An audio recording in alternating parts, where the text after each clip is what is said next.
Bismillahirrahmanirrahim. Assalamualaikum warahmatullahi wabarakatuh. Alhamdulillahirabbil alamin wa bihi nasta'in ala amri dunya waddin. Asyhadu an la ilaha illallah wa asyhadu anna Muhammadan abduhu wa rasuluh. Allahumma shalli ala Muhammadin wa ala alihi wa sahbihi ajmain. Ba'du. Pertama kita panjatkan rasa syukur yang sebesar-besarnya kehadirat Allah Azza wa Jal yang senantiasa mengaruniakan nikmat terbesar ini, yaitu melanjutkan thalabul ilmi setelah kita kurang lebih 1 bulan libur karena kita menjalani satu syariat puasa. Maka di antara maksud dan tujuan puasa yang Allah syariatkan, puasa Ramadan, dan juga disyariatkan di sana ada iktikaf dan seterusnya syariat-syariat di bulan puasa. Maksud dari Allah Azza wa Jal, tujuan utamanya adalah agar kita berada di jalan yang lurus. Kemarin Amir menulis judulnya itu kiat atau cara agar kita bisa istiqomah di jalan yang lurus. Hal itu karena memang orang yang selamat itu orang yang berada di jalan yang lurus, atau yang selalu kita minta, ihdinas siratal mustaqim, tunjukkan kami ke jalan yang lurus. Itu oleh Allah diperintahkan kita membacanya sebanyak 17 kali dalam sehari semalam, yaitu dalam Al-Fatihah, dalam sholat. Dan itu bahkan menjadi rukun sholat. Tidak sah orang sholat kalau tidak membaca itu. Diterangkan oleh Al-Imam Ibnul Qayyim dalam kitab Madarijus Salikin. Karena manusia ini darurat. Darurat, kebutuhan tertinggi, kebutuhan terbesar manusia bukan makan minum, tapi yang dibutuhkan manusia yang tertinggi adalah hidayah. Sehingga dia memohon hidayah, petunjuk berada di as-siratal mustaqim.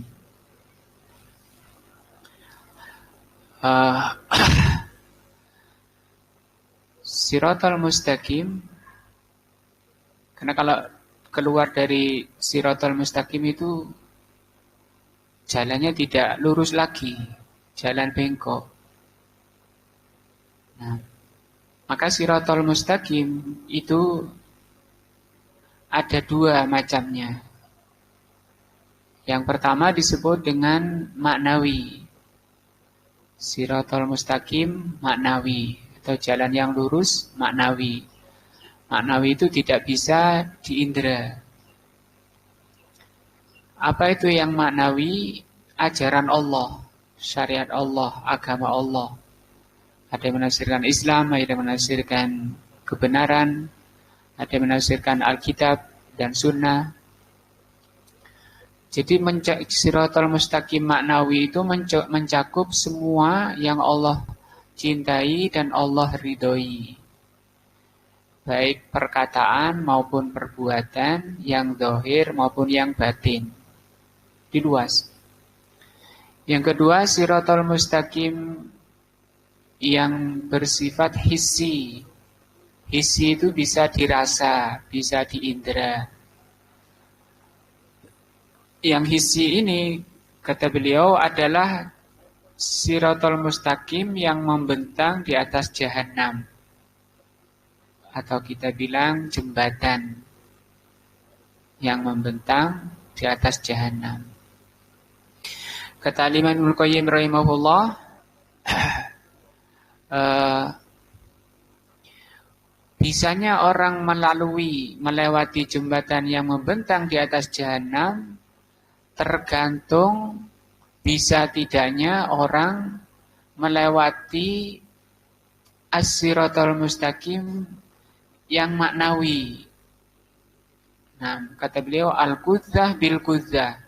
Al-qudzah bil qudzah itu persis barang siapa yang sukses melalui siratal mustaqim maknawi, pasti dia sukses melewati jembatan yang membentang di atas jahanam. Nah, maka Rasulullah menjelaskan tentang sifat daripada jembatan yang membentang di jahanam itu. Yang kalau dari penjelasan tentang sifat jembatan yang membentang di atas jahanam itu, manusia bisa benar-benar berusaha untuk agar benar-benar bisa melewati. Kalau nggak bisa itu sudah celaka, pasti celaka karena dia jatuh ke dalam jahanam. Tentu setiap kita tidak ingin jatuh, tidak ada orang yang ingin jatuh, inginnya selamat. Maka itu termasuk disyariatkannya puasa itu agar manusia itu selalu membaik, selalu mendekat, terutama sebelum mendekat memahami apa siratal mustaqim yang maknawi itu apa. Tadi diterangkan adalah agama Allah, syariat Allah. Maka bisa tidaknya orang itu melewati jembatan yang maknawi maupun yang hissi, satu-satunya adalah dengan cara selalu serius memperbaiki dirinya. Memperbaiki diri itu dengan cara memperbaiki waktunya. Nah, waktu itu sama dengan umur. Umur itu adalah waktu. Waktu itu adalah diri kita. Diri kita adalah umur, diri kita adalah waktu. Cara memperbaiki diri adalah dengan memperbaiki umurnya itu. Memperbaiki waktunya. Kalau di surat Wal Asri, Asri itu kan artinya setelah kita bahas tafsirnya, Asri itu artinya masa. Apa masa atau waktu? Masa itu adalah tempat perbuatan manusia. Nah, perbuatan manusia kan dua, baik dan buruk. Dan artinya kembali kepada cara kita supaya sukses. Atau tadi judulnya kiat. Supaya sukses melalui atau menyeberangi siratal mustaqim yang maknawi maupun yang hissi dengan cara memperbaiki dirinya. Itu pun disyariatkannya seluruh syariat, tujuannya itu aja.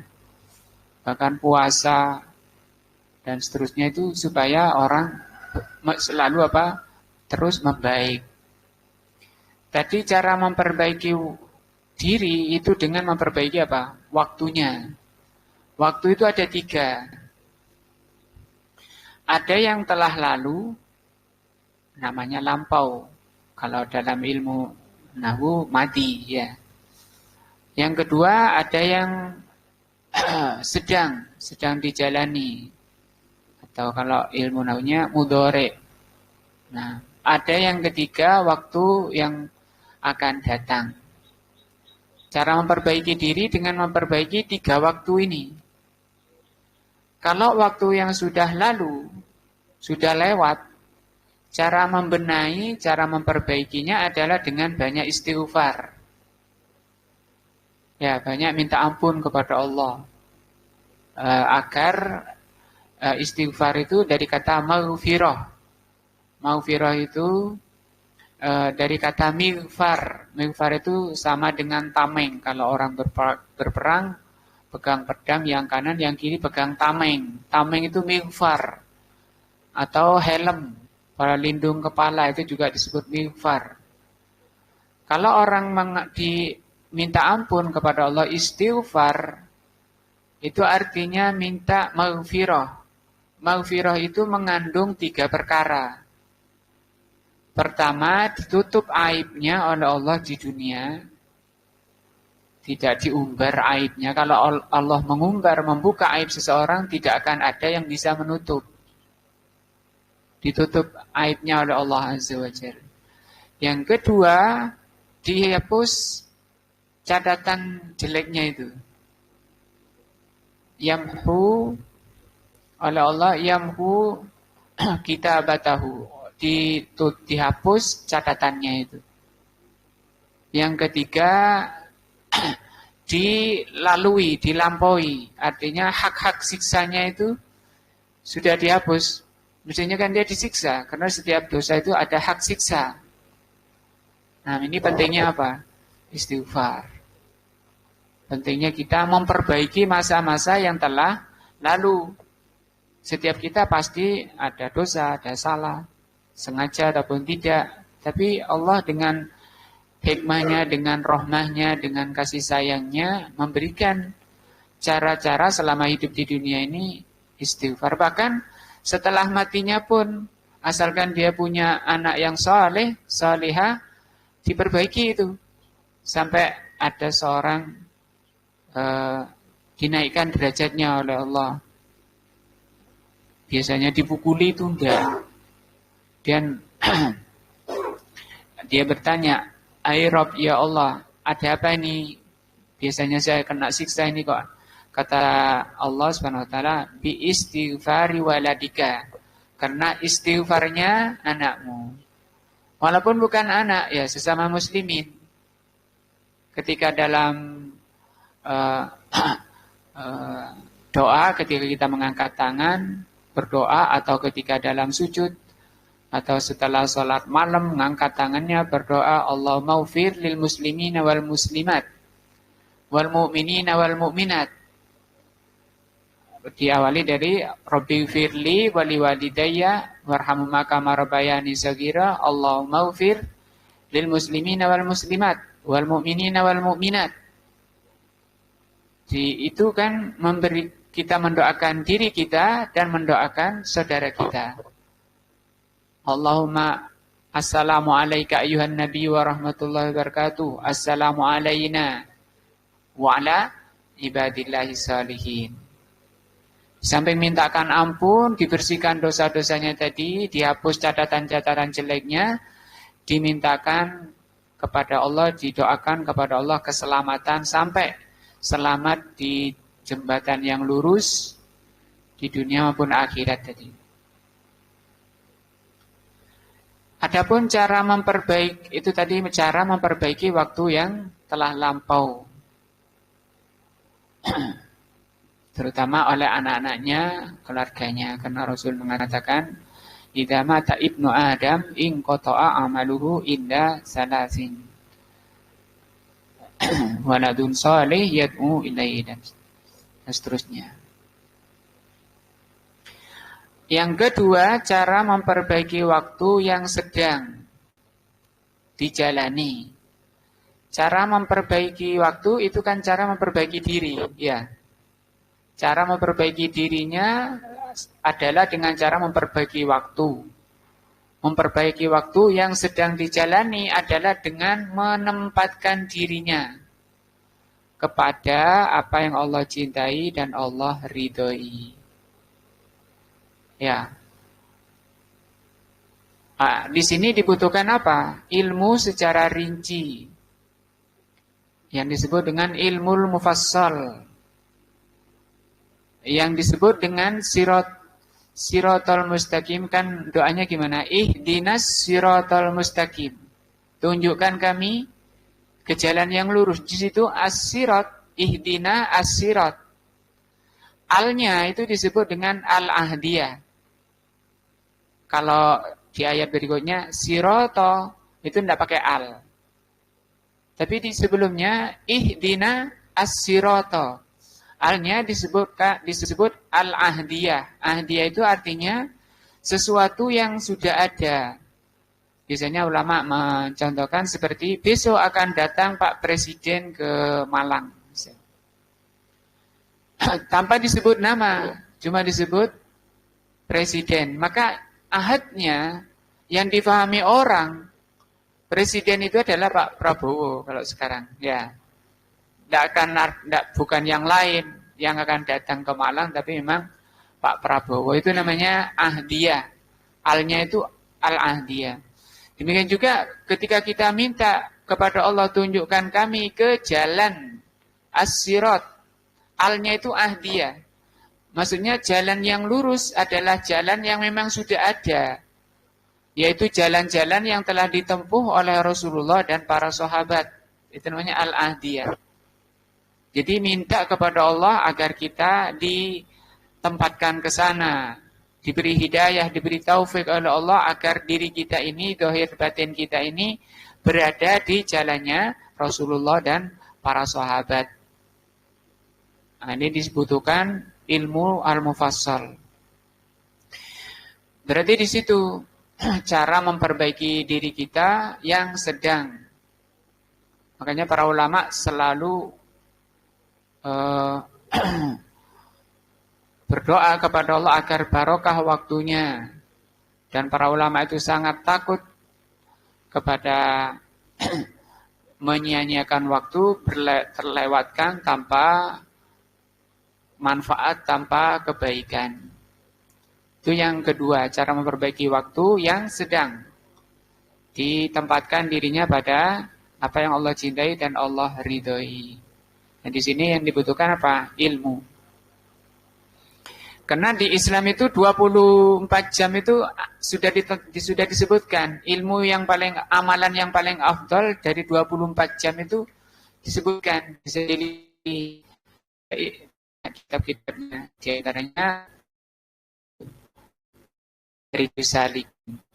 Rijus Salikin artinya kalau kitab itu kapan orang yang berjuang. Cuma membahas tentang satu ayat Siratal Mustaqim. Tadi kita ada yang ada 3 jilid bahasa dari Ihdinas Siratal Mustaqim. Karena bisanya sampai ke surga, tadi Siratal Mustaqimnya ada 2. Kalau orang akan keluar ya itu. Kemudian yang ketiga, cara memperbaiki waktu yang akan datang. Itu cara dengan berdoa kepada Allah. Memohon apa? Taufik. Memohon apa? Hidayah. Agar oleh Allah diberi taufik. Taufik itu maknanya pencocokan. Dan itu hanya Allah. Yang bisa memberi taufik itu hanya Allah. Pencocokan oleh Allah kepada siapa yang Allah kehendaki, kepada apa yang Allah cintai dan Allah ridhoi. Itu namanya taufik. Dari kata waffaqo. Waffaqo itu pencocokan. Bisa ngulang? Apa? Taufik adalah pencocokan. Oleh siapa? Allah. Siapa yang dicocokkan? Orang yang Allah kehendaki. Dicocokkan kemana? Kepada apa yang Allah cintai dan Allah ridhoi. Nah, itu cara memperbaiki diri, cara kita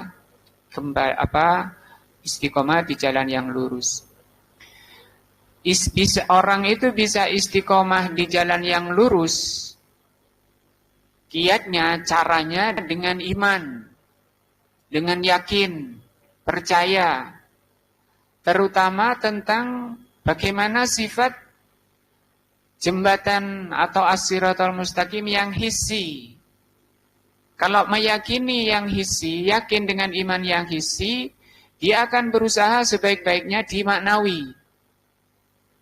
Gitu cara kata beliau Al-Imam Ibnul Qayyim rahimahullah.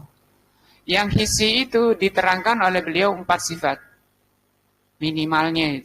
1, jembatannya itu lebih tajam dari pedang, lebih kecil dari rambut. Kalau secara akal tidak akan bisa orang itu melewatinya. Nah, pinter-pinternya orang ahli sirkus di dunia ini mau loncat-loncat, ya, karena di dunia sudah jadi pesirkus, bisa melayang di atas tali, ya, nanti di atas melewati atas buaya-buaya atau singa. Di sana bukan buaya, bukan hanya buaya, api di dalamnya. Maka untuk bisa, apakah bisa? Secara akal tidak bisa. Maka tadi, supaya selamat melewati jembatan yang demikian tajam, lebih kecil dari rambut, tidak ada lain yang diterangkan oleh para ulama kecuali adanya maunah. Apa maunah? Pertolongan dari Allah. Otomatis yang kita harapkan, yang kita upayakan, adanya pertolongan yang selalu kita minta kepada Allah, dan itu kita minta 17 kali dengan bacaan gimana ayatnya? Iyyaka na'budu wa iyyaka nasta'in. Hanya kepadamu kami beribadah, dan hanya kepadamu kami mohon pertolongan. Pertolongan, minta pertolongan kepada Allah Azza wa Jalla. Dan itu ikrar. Hanya kepadamu kami beribadah, dan hanya kepadamu kami memohon pertolongan. Ini ikrar ta'abbud, ikrar ibadah hanya kepada Allah, hanya mentauhidkan Allah, yang beribadah hanya kepada Allah, memohon pertolongan kepada Allah ini merupakan wasilah. Wasilah itu perantara. Jadi di dalam doa itu, di situ di surah Al-Fatihah itu dua perantaranya. Pertama, memuji Allah. Dengan memuji apa? Alhamdulillahirabbil alamin. Terus Ar-Rahmanir-Rahim, Maliki Yaumiddin. Ini namanya pujian-pujian, dan itu adab orang berdoa. Itu wasilah pertama. Wasilah kedua adalah dengan iyyaka na'budu wa iyyaka nasta'in. Jadi memuji-muji Allah dan hanya beribadah kepada Allah. Ibadah kepada Allah itu pun wasilah. Wasilah itu perantara. Karena saya ya Allah telah memuji Engkau. Saya ya Allah telah beribadah hanya kepadamu. Saya ya Allah hanya kepadamu memohon pertolongan. Ihdinas siratal mustaqim. Baru doa. Baru memohon kepada Allah, tunjukkan kami ke jalan yang lurus.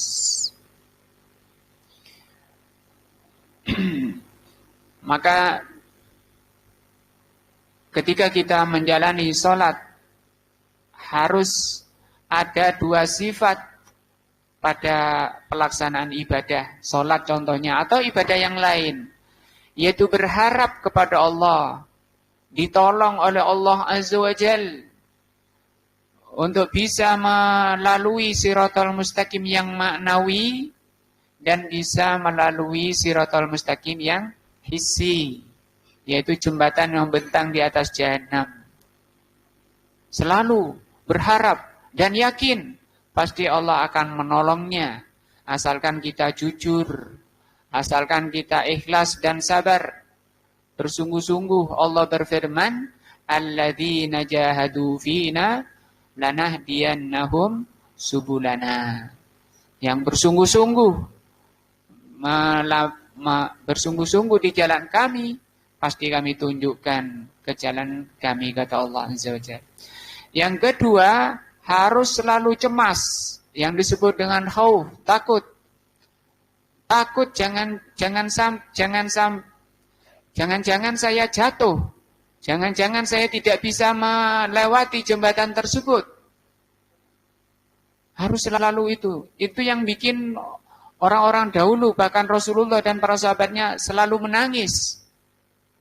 Sampai ada seorang ulama setiap pagi istrinya ngelapi air mata suaminya karena semalaman nangis. Nangis itu karena takutnya kepada Allah. Takut tidak bisa melalui jembatan yang membentang di atas jahanam, karena jembatannya lebih tajam dari pedang dan lebih kecil dari rambut. Maka kita menjadi dua, menjadi sifat ibadah kita. Dua sifat, yaitu penuh harap dan rasa takut. Dalam menjalani Shiratal Mustaqim yang maknawi di dunia ini pun seperti itu. Kita sholat penuh harap, memohon kepada Allah sholat kita itu diterima. Dan takut, cemas, jangan-jangan sholat saya tidak diterima. Sehingga orangnya apa? Hati-hati. Ini sifat agar kita bisa selamat, bisa nyeberangi jembatan walaupun lebih tajam dari pedang dan lebih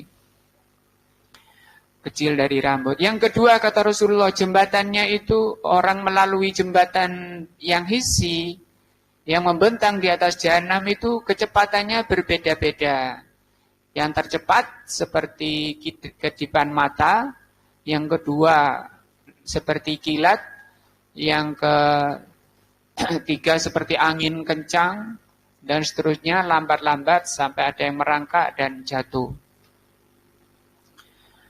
Itu pun kata beliau tergantung orang itu bagaimana dengan Shiratal Mustaqim yang maknawi di dunia.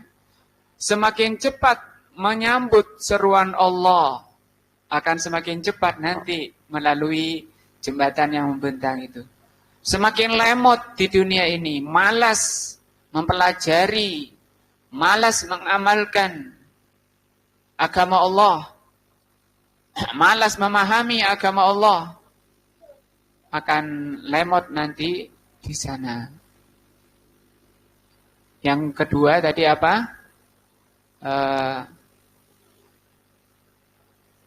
Kecepatannya. Yang ketiga, Rasulullah SAW mengatakan bahwa untuk bisa melewati jembatan, karena di situ kondisinya gelap.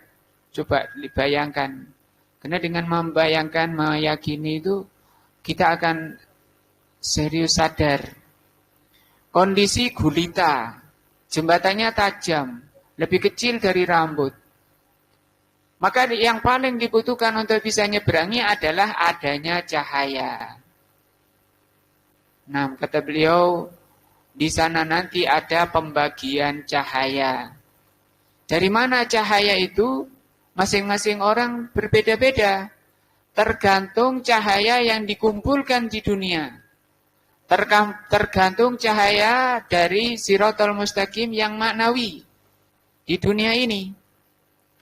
Dengan bagaimana cara memperoleh cahaya yang maknawi? Yaitu dengan Al-Quran.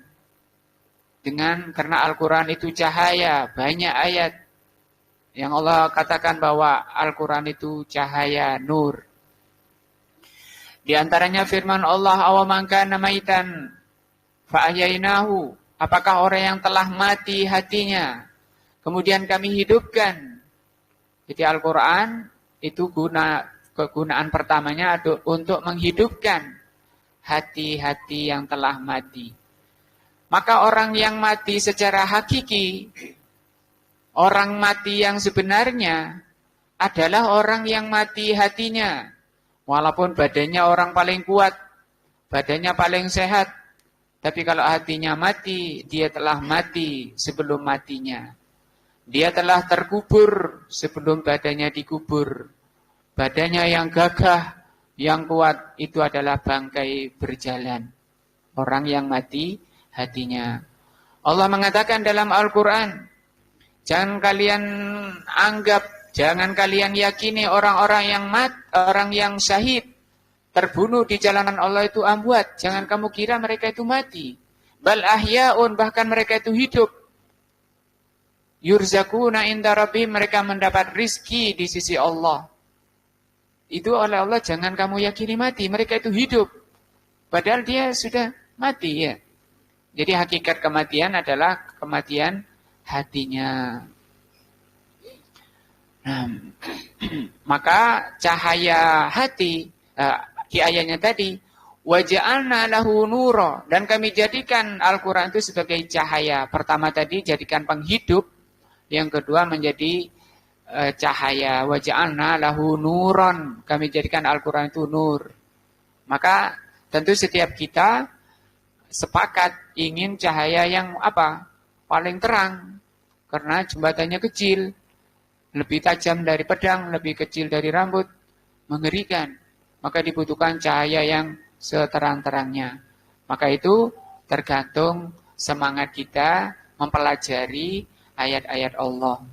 Orang-orang yang yakin dengan ini, mereka tidak bisa tidur karena takut dilemparkan ke neraka dan karena mereka sangat kepingin diselamatkan masuk surga. Rasulullah Shallallahu Alaihi Wasallam bersabda, "Ajaban linnar, aku heran dengan neraka. Nama haribuhu, aku heran dengan neraka. Orang yang mengaku takut kepada neraka bisa tidur." Rasulullah bilang, kok bisa orang ngaku takut neraka kok dia malah enak-enak tidur. Wa ajaban lil jannah, dan aku heran dengan surga. Nama talibuhu, kok bisa orang kepingin surga malah banyak tidur. Waktunya habis dengan tidur. Maka tidur itu, kata Al-Imam Ibnul Qayyim, termasuk dari 5 perkara yang bisa menggelapkan hati.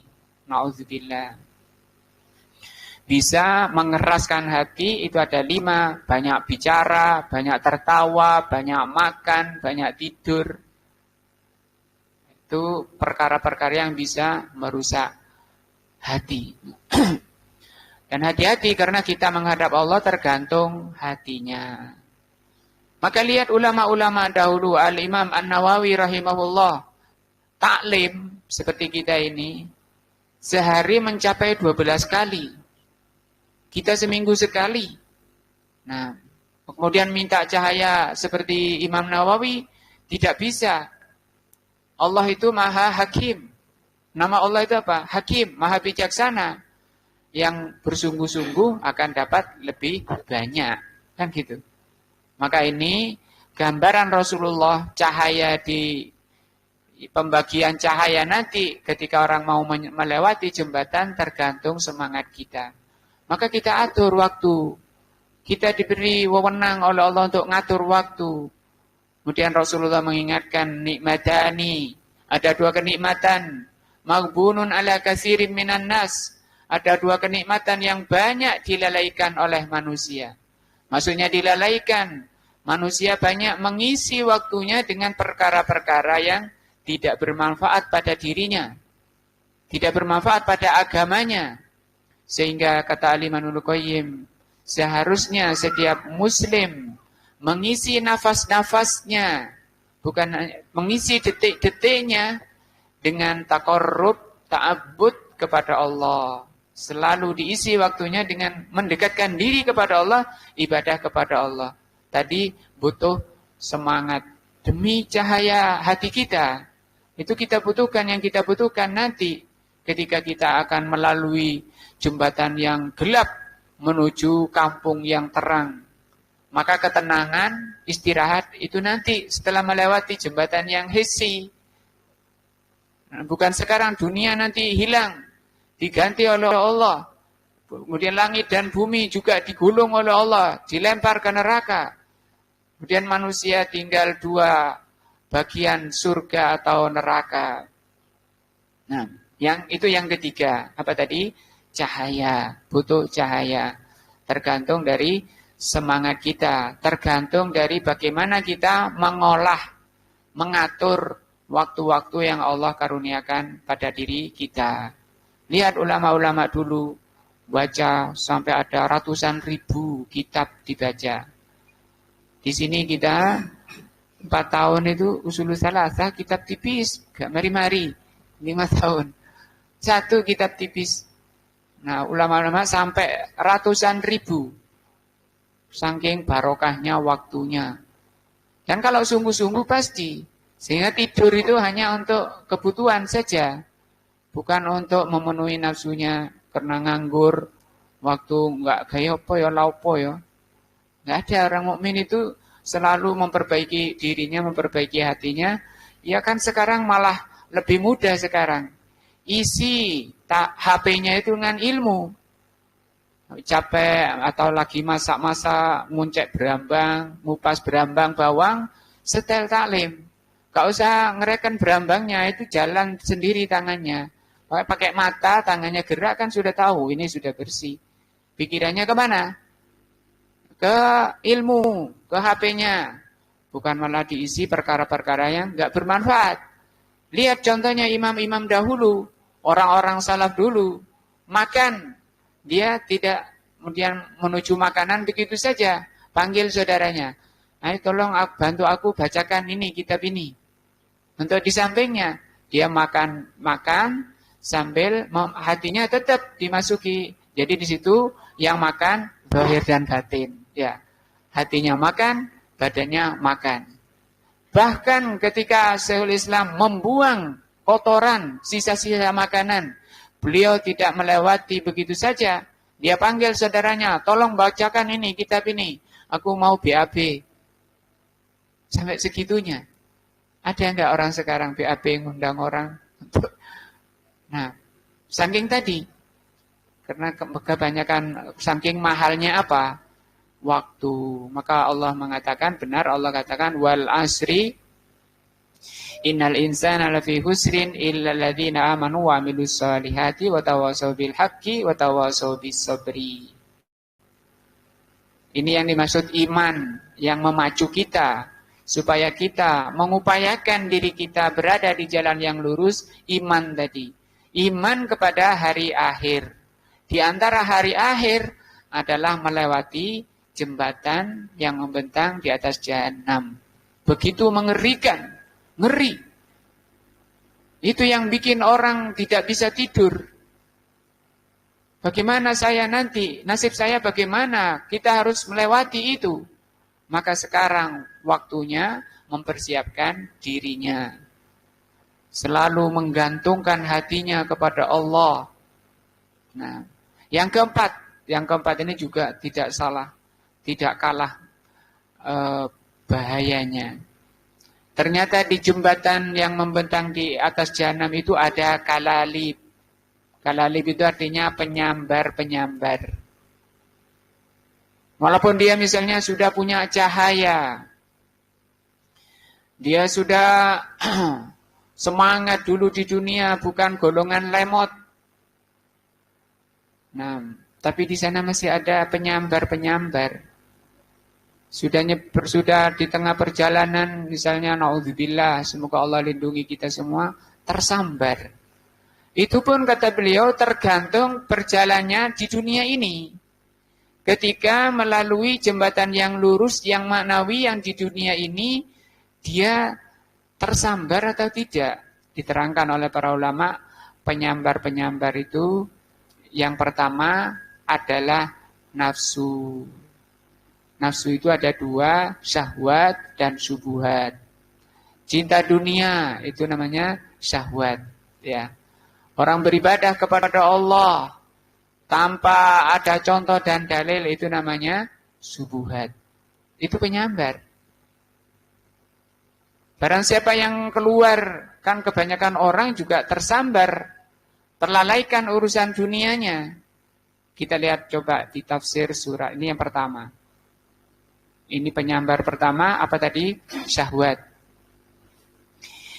Di surat Maryam ayat 59, fakhalafa min ba'dihim khalfun. Maka datang setelah generasi pendahulu.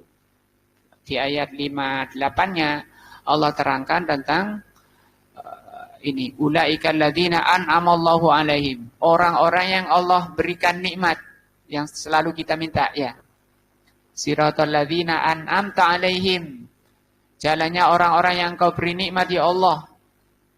Kata Allah di ayat 58, ulaikal ladzina an'amallahu alaihim. Orang-orang yang diberi nikmat itu siapa?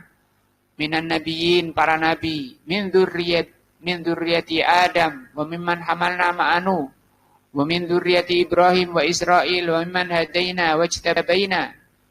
Idza tutla 'alaihim ayatur rahman kharru sujadan wa bukiya. Orang-orang dahulu.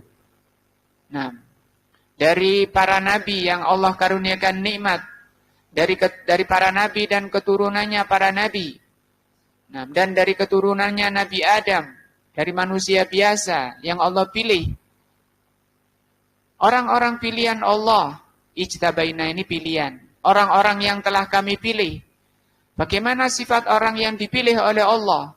Pilihan-pilihan Allah.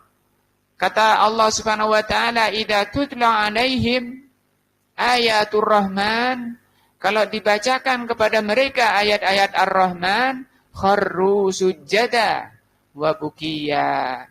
Mereka tersungkur sujud dan menangis. Jarang kita dapati orang nangis karena baca Al-Quran. Padahal Allah menerangkan ini sifat, ini tanda, ini ciri. Orang yang dipilih oleh Allah, kalau dibacakan ayat Allah, itu kharru sujadan, tersungkur dan nangis hatinya. Kita sudah hafal dari Al-Fatihah, sudah hatam dari Al-Fatihah sampai An-Nas, gak nangis-nangis.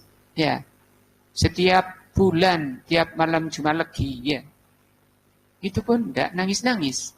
Kenapa? Karena kata Rasulullah, yaqra'unal Qur'an, mereka membaca Al-Qur'an, la yujawizu hanajirahum, yang Quran yang dibaca itu tidak melampaui kerongkongannya, hanya lewat dari lisan ke mik dan ke salon, muter di situ, tidak turun ke hatinya. Sehingga tidak ada efek, tidak ada nangis. Nah, padahal orang yang dipilih Allah seperti ini. Ini pilihan-pilihan Allah. Allah puji di ayat 58. Nah, kemudian Allah terangkan di ayat 59-nya. Maka datang generasi setelahnya. Generasi orang-orang pelanjut daripada orang-orang yang Allah pilih. Berarti ini bukan orang pilihan, golongan. Maka datang setelah mereka generasi khalfun adha'us shalah, yang mereka itu mulai melalaikan salat. Ini celaan sudah ya. Kalau tadi pujian, ini celaan. Dicela oleh Allah generasi setelahnya. Adha'us shalah, mereka mulai berani melalaikan salat. Nah, lemot dalam salat, nunda-nunda salat. Terutama umahat, ibu-ibu itu yang seringnya nunda-nunda sholat karena umek bahasa kitanya itu di dapur. Kalau banyak panjang kerjaannya. Maka kata para ulama, penyakit wanita itu, kenapa kebanyakan wanita masuk neraka, itu 4 penyakitnya. Pertama, tidak mensyukuri suami. Takfurnal ashir, kata Rasulullah. Yang kedua, taksurnal la'ab, banyak mencela. Yang ketiga, banyak mengeluh. Banyak mengeluh. Yang keempat, nunda-nunda ibadah. Ini umum. Yang ayat ini umum. Generasi setelah orang-orang pilihan, mereka melalaikan sholat. Kenapa, kata Allah? Kenapa mereka generasi ini melalaikan sholat? Wattaba'u asyahawat. Karena mereka mengikuti syahwat, mengikuti nafsu. Cinta dunia, sibuk dengan kerja, sudah azan, dia masih belepotan, masih di tengah sawah, nah, masih di tegalan, masih berada di pantatnya sapi-sapi yang diikuti. Nah, maka bahaya mengikuti syahwat. Jadi syahwat ini termasuk penyakit hati yang mengeluarkan manusia dari as-siratal mustaqim. Kan tadi temanya itu bagaimana supaya kita istiqomah di jalan yang lurus. Ya ini caranya, nafsunya itu jangan dituruti. Karena itu akan melemahkan ibadah, melemahkan sholat, melemahkan semangat untuk urusan tadi, akhiratnya. Dan banyak Allah terangkan di ayat-ayat lain. Nah, dan ini sifat tabiat manusia. Tabiat manusia itu aslinya memang mencintai dunia. Wa tuhibbunal mala hubban jamma. Kalian mencintai harta dengan kecintaan yang sangat. Nah, wa tuhibbunal ajilah, kalian mencintai yang segera-segera. Bal tu'thirunal hayatad dunya. Bahkan kalian itu lebih mencintai kehidupan dunia. Itu tabiat-tabiat jelek. Yang itu penyakit hati. Yang itu bisa mengeluarkan penyakit yang mengeluarkan manusia dari as-siratal mustaqim, yang nanti akan dijadikan kalalib. Apa kalalib tadi? Penyambar-penyambar yang akan menyambar manusia ketika melewati siratal mustaqim, jembatan. Untuk itu harus kokoh, jaga hatinya. Akhirat lebih penting. Bahkan diajari doa oleh Rasulullah SAW. Allahumma la taj'alid dunya akbaru hammina.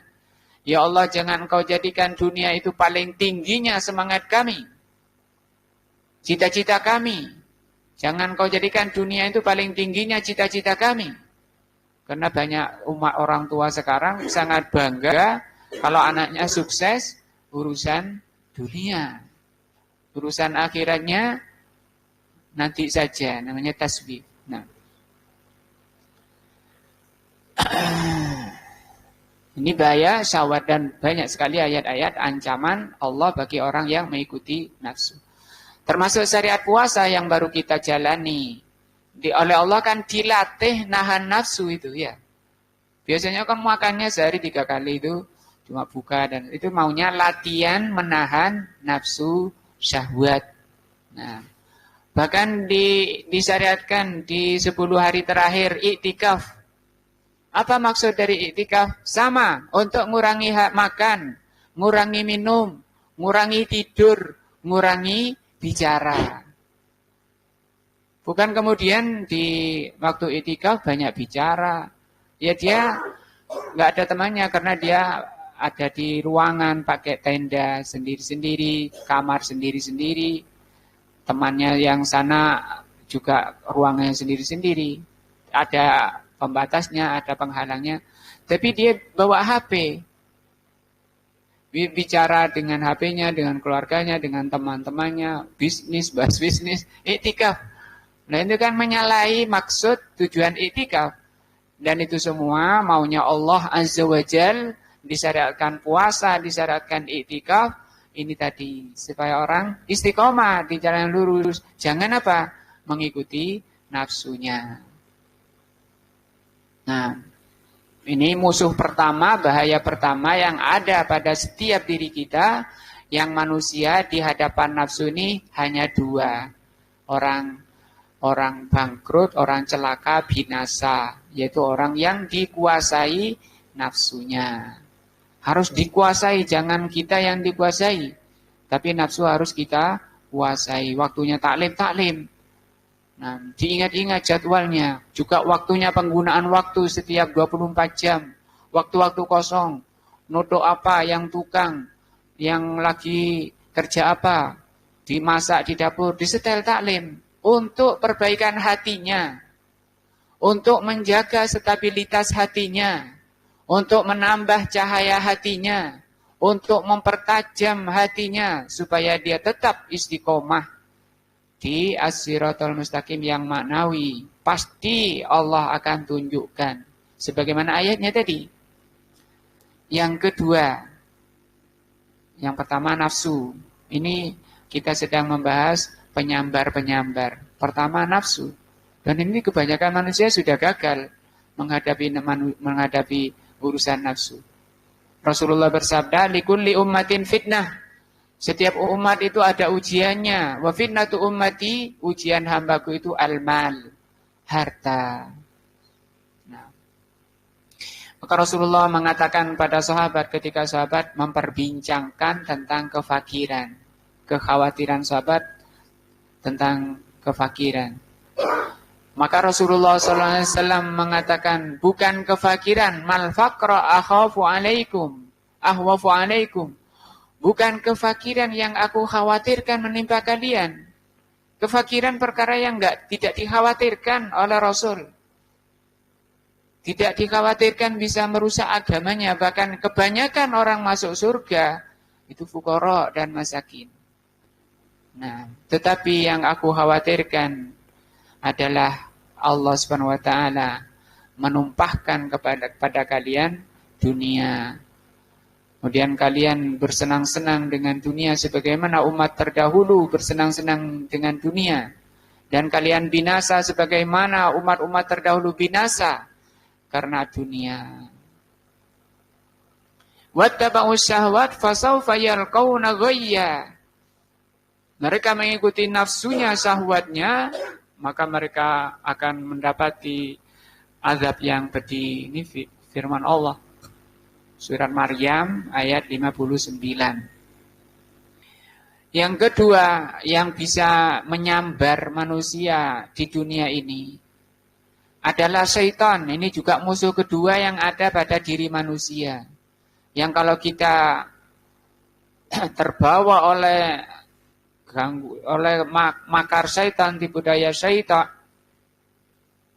sudah terjatuh dia. Tidak kokoh lagi ketika melewati jembatan yang membentang di atas jahanam. Maka kata Ibnul Qayyim, supaya di atas jembatan itu kokoh, tidak tersambar, di dunia ini harus apa? Kokoh. Tidak tersambar oleh seruan nafsu dan tidak terbawa oleh tipu daya syaitan. Ini ada babnya Al-Babus Salisu Asyara, bab yang ke-13. Loh, kok sudah 13? Jadi ini kitab karya Ibnul Qayyim, judulnya Ighatsatul Lahafan min Masyayidis Syaitan. Kalau diterjemah itu benteng yang kuat untuk menghadapi tipu daya syaitan. Penting ya. Akan dibahas mulai bab 13 sampai akhir apa saja tipu daya syaitan itu. Kita harus tahu, kalau nggak tahu terjerumus. Karena banyak manusia mengira itu kebaikan padahal itu kejelekan. Dikira itu membawa keselamatan, ternyata kebinasaan.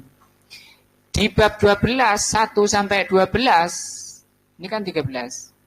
Itu beliau membahas tentang hati, bagaimana merawat hati, macam-macam hati dan bagaimana menjaga hati, merawat hati, supaya hatinya kuat, tidak mudah dibawa oleh nafsu, tidak mudah dibawa oleh syaitan. Itu ayat 1 sampai 12. Nah, antum harus baca kalau ingin selamat, kalau ingin kuat hatinya. Nah, itu bahasa Arab ya. Nah, maka yang dibutuhkan antum apa? Belajar bahasa Arab. Nah, angel ya, memang jalan ke surga itu angel. Nah, saya baca dulu babnya ya. Fi makayidis syaitan, bab 13 ini menerangkan tipu daya syaitan allati yakidu biha ibna Adam.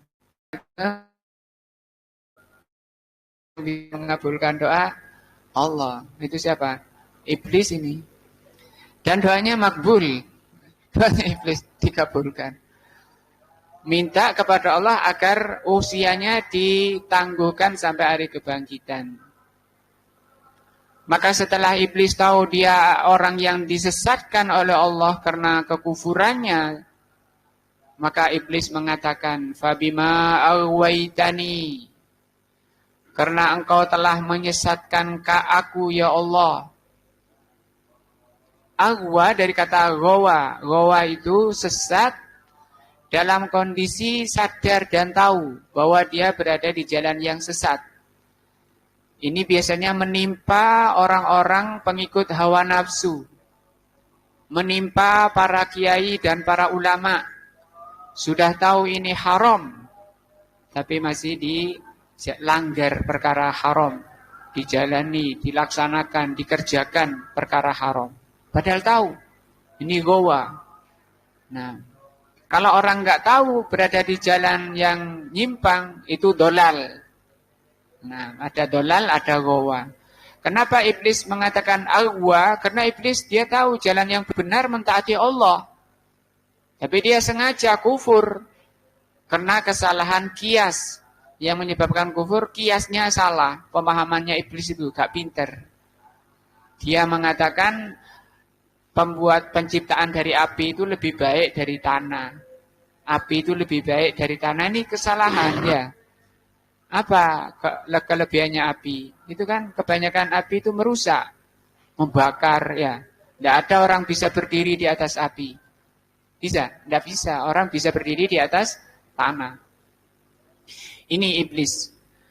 Kata iblis, la aqudanna, sungguh aku akan menduduki lahum, keturunan Bani Adam, siratal mustaqim, jalanmu yang lurus. Jadi jalan Allah yang lurus, as-siratal mustaqim, akan diduduki oleh iblis. Supaya hamba-hamba Allah jangan lewat situ. Kalau ada orang mau melewati siratal mustaqim, dihadang, dipalingkan. Dipalingkannya kanan dan kiri. Kanan dan kiri tadi subuhat dan syahwat. Suma, kemudian iblis mengatakan, bukan hanya diduduki jalannya. Suma la'atiyannahum, kemudian aku datangi mereka, dijemput. Ya. Aku akan datangi mereka min baini aidihim wa min khalfihim. Dari arah depan dan dari arah kiri, belakang. Wa an aymanihim wa an syama'ilihim, dari kanan dan kirinya. Wala tajidu aksarahum syakirin, dan kau tidak akan mendapati Bani Adam itu yang kebanyakannya bersyukur. Artinya kebanyakan manusia itu kufur. Sampai kata Rasulullah SAW, dari 1000 keturunan Adam, 999 itu yang keluar dari apa? Siratal mustaqim. Ini lebih bagus lagi kalau kita mengerti tafsir dari ayat ini. Karena kalau sekedar lafadznya, ayatnya belum masuk, belum menjadi cahaya dan belum efek-efek yang kita harapkan, yaitu kehati-hatiannya menghadapi syaitan ini, musuh kedua ini. InsyaAllah kita lanjutkan ini dulu ahad depan ya. Kita akan baca tafsir surat apa? Al-A'raf ayat 16-17. Supaya apa? Kita bisa tetap apa? Istiqomah. Istiqomah itu artinya kata Imam Asy-Syakhawi, istiqomah itu menjadi ruhnya keadaan. Kalau keadaan itu enggak ada istiqomahnya, rusak. Kita merasa di atas semangat ibadah, semangat taklim, keadaan kita ini bagus. Tapi kalau kemudian hilang istiqomahnya, kenapa hilang istiqomahnya? Tadi kena sambar. Ada tawaran kerja ini bagus, gajinya besar. Nah, itu kan penyambar-penyambar itu, godaan-godaan. Tapi sampean tidak iso taklim. Gimana itu? Kayak gitu. Maka kata Imam As-Sakhawi, istiqomah itu ruhnya keadaan. Kalau keadaan itu hilang istiqomahnya, hilang ruhnya, sehingga rusak keadaannya. Semoga sedikit ini menambah iman kita, takwa kita kepada Allah. Semoga Allah SWT memberikan hidayah dan taufiknya agar kita tetap berada di jalan yang lurus, selamat menghadapi as-siratal mustaqim yang maknawi dan yang hissi, sehingga nanti urusan ngobrol, mau ngopi-ngopi, itu di surga Allah siapkan hari yang disebut pasar. Jadi di surga itu ada pasar setiap hari Jumat. Fil jannati sukun, kata Rasul. Di surga itu ada sukun. Sukun itu pasar. Di situ kumpul penduduk-penduduk surga. Tidak jualan, cuma ngobrolin. Ngobrol. Mau sana sini, tidak perlu ngaji lagi, nggak perlu sholat lagi, nggak perlu taklim lagi.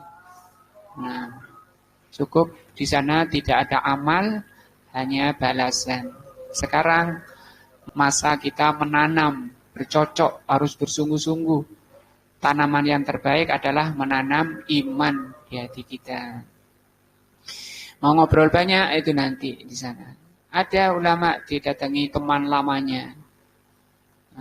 Ditunggu lama karena orang ini sedang zikir. Dia tahu ini ada orang datang di sana. Tunggu. Dilihat ada apa? Enggak cuma ingin apa kangen-kangenan kayak gitu. Oh ngobrol gitu. Iya mau ngobrol, ingin ngobrol. Oh bisa, saya siap ngobrol. Tapi hentikan dulu itu matahari. Sampai minta berapa lama kamu ngobrol dengan saya, tapi mataharinya dihentikan dulu. Supaya perjalanan hidup saya ini nggak sia-sia. Waduh, kok gini? Saking apa? Mahalnya waktu Allah berfirman, wal asri innal insana lafi husrin. Semua manusia itu rugi. Kecuali yang mensifati dirinya dengan 4 sifat. Yang pertama beriman. Tidak ada amalan terbaik selain menambah iman. Semoga Allah senantiasa memberikan hidayah dan taufiknya. Dan semoga Allah mengampuni dosa-dosa kita, kesalahan-kesalahan kita. Semoga Allah memberikan taufik hidayah, pertolongan. Kita bisa melewati as-siratal mustaqim, maknawi maupun hissi. Subhanakallahumma bihamdika asyhadu an la ilaha illa anta astaghfiruka wa atubu ilaika. Wassalamualaikum warahmatullahi wabarakatuh.